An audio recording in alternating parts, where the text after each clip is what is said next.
Hey everybody, time for another Old Biker Dude Show Home Edition. This morning we're going to cover something, I grew up with my grandparents and my grandmother made everything from scratch.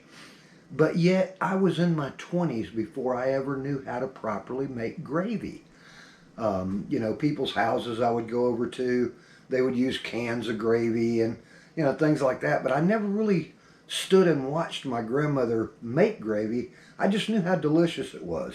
But I do know that she used to make it. And she would make it in a pan sort of like this. Actually, this is her pan that I've had for all these years. I ended up with it.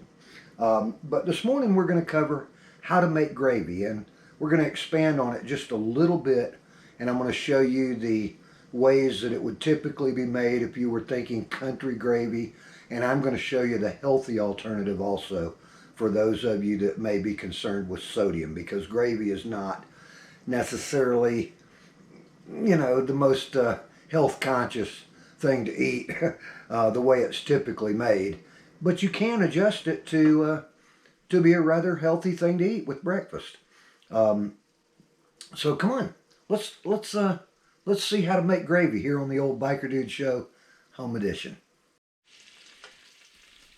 First thing I'm going to do is I'm going to quickly go over the ingredients for making gravy, and of course there'll be two variations of this, one for standard country gravy and the other for the healthy alternative.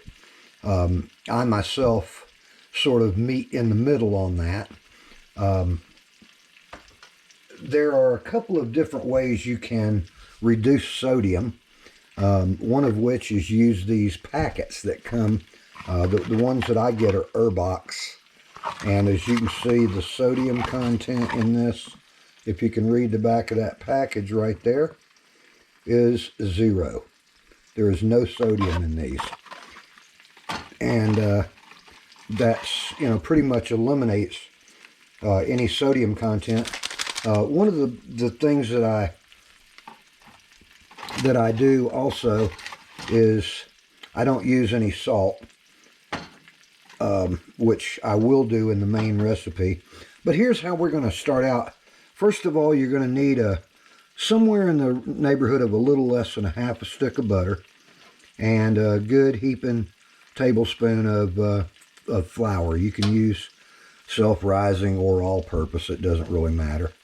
But for the base, there's also going to be, and I'm cooking this over here on the other eye, some sausage. And if you see that sausage grease right there, that's going to be the base flavoring for the gravy.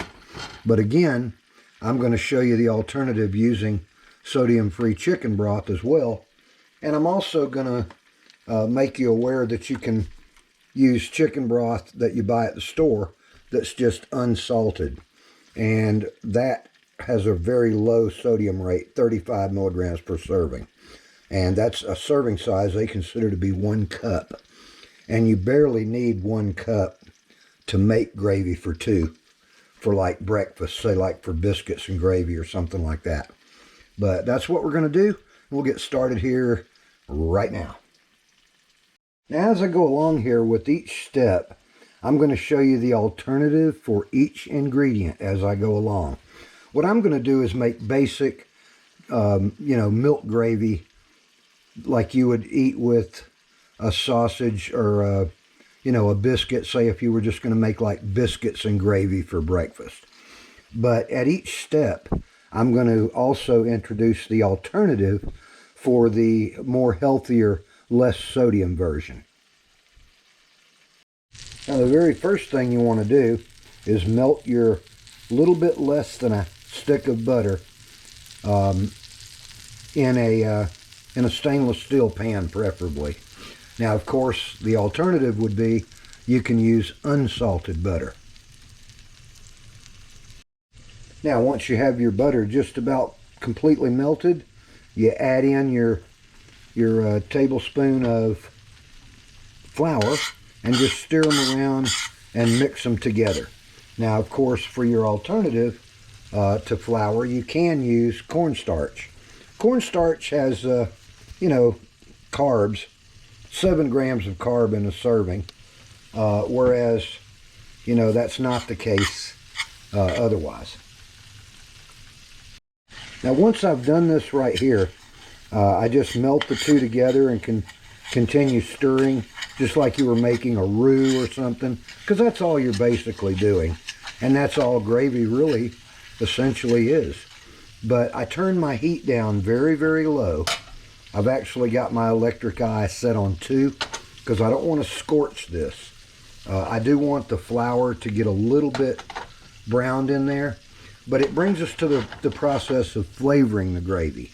Now, there's, you know, in order to make the country gravy, you see my sausage grease right here. That's what I'm going to use for my base. So I just pour that in there, and that gives my gravy that little bit of background, and it also gives it some color right there.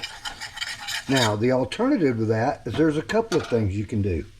You can use unsalted chicken broth, which of course has very low sodium. You can also add a little oil, say something like avocado oil. This is naturally refined and it's cholesterol free, of course. But you know, there's no sodium. The only thing is with any oils, you're going to have a small amount of fat. With broth, of course, you know, that's not the case. But anyway, I've used my sausage grease there to get my flavoring, and now I'm going to add some pepper. Gives it a little bit of go. If you like your gravy a little spicier, you can sprinkle in some cayenne pepper. But here we're just going to let that go for a minute, just kind of stir it together. And now I'm going to get my liquid. I use 1 cup of milk. I just pour it in. And again, right here, you could just use chicken broth if you like. Or if you really want to go the really, really healthy route, you could use a package of this completely sodium-free Herbox beef bouillon and any liquid that you like, including water. Of course, you know, the using broth or milk is going to get you more flavor. But you can actually, like I said, use water, and it's not actually that bad. But what I'm going to do now is I'm going to heat this very slowly and bring it back to a very slow simmering boil. Now, of course, at this point, while it's heating up, as you can see, there's little bubbles are just starting to go. You know, if you don't have a need to have a real concern over sodium, you can add some salt to adjust the taste at this point. Even a little more peppery. I kind of like mine a little peppery. Just adds that little bit of zip in there. And essentially now, as it begins to bubble, it's going to thicken. You see how it's moving slower while it still looks to be, you know, sort of liquefied here in just a moment. And you do have to stand over it. You don't want to walk away from gravy. It only takes about 3 or 4 minutes to make, but you see how it's getting thicker now, and when I rake the spoon across there, you can actually see the pan next to the spoon.